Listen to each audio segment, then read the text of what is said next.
నమస్తే అందరికీ. ఇవాళ నేను మసాలా గ్రేవీ చికెన్ కర్రీ చేస్తున్నాను. సో దానికి కావాల్సిన ఇంగ్రీడియంట్స్ ఆనియన్స్, పచ్చిమిర్చి, కొత్తిమీర, పుదీనా, అలాగే మసాలాలు. సో ఫస్ట్ ఒక బౌల్ తీసుకొని అది హీట్ అయిన తర్వాత దాంట్లో కొంచెం మనకి సరిపోయేంత ఆయిల్ యాడ్ చేసుకోవాలి. చికెన్ కర్రీకి మీకు ఎంత ఆయిల్ సరిపోతుందో మీకు అర్థమవుతుంది. సో అంత ఆయిల్ యాడ్ చేసుకోవాలి. ఫస్ట్ నేను ఆయిల్ పోసుకున్నాను. ఆయిల్ హీట్ ఎక్కిన తర్వాత నేను ఏమైతే మసాలాలు తీసుకున్నానో ఇలాచీ, లవంగం, చెక్క అవన్నీ ఆయిల్లో ఫ్రై చేసుకుంటున్నాను. తర్వాత పచ్చిమిర్చి వేసుకున్నా, ఆనియన్స్ వేసుకున్నాను.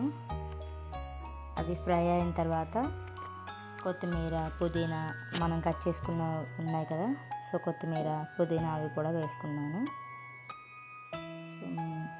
వాటిని లైట్గా ఫ్రై చేసుకోవాలి. కొంచెం గోల్డెన్ బ్రౌన్ కలర్ వచ్చేంత వరకు ఫ్రై చేసుకోవాలి. మనకి కర్రీకి సరిపోయేంత సాల్ట్ నేను ఫస్ట్ యాడ్ చేసుకుంటున్నాను.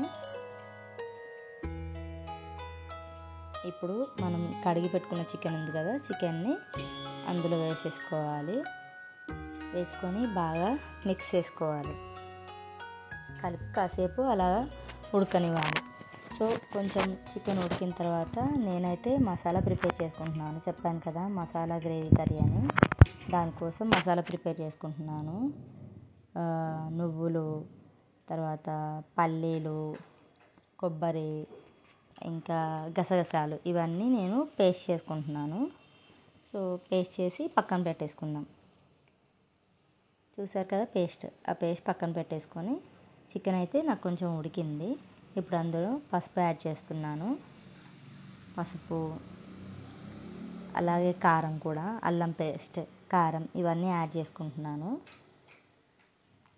మీకు ఎంత అల్లం సరిపోతుందో అంత యాడ్ చేసుకోండి. నేనైతే 3 టేబుల్ స్పూన్స్ అల్లం వేసుకున్నాను. అలాగే కారం కూడా వేసుకుంటున్నాను.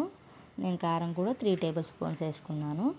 మీకు ఎంత సరిపోతుందో మీరు అంత వేసుకోండి. దీన్ని బాగా మిక్స్ చేసుకోవాలి.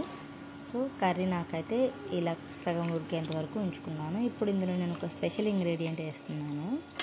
ఎవరైనా గెస్ చేయండి అదేంటో. అలాగే లెమన్ కూడా యాడ్ చేసుకుంటున్నాను.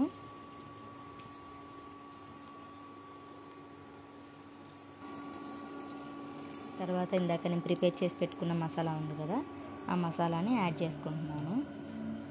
ఇది మొత్తం యాడ్ చేసుకొని బాగా కలుపుకొని లాస్ట్కి ధనియా పౌడర్, నేను ఒక 2 టేబుల్ స్పూన్ ధనియా పౌడర్ వేసుకుంటున్నాను. సో ఇది బాగా ఉడికిన తర్వాత లాస్ట్కి కొంచెం కొత్తిమీరతో గార్నిష్ చేసుకోవాలి. అంతే.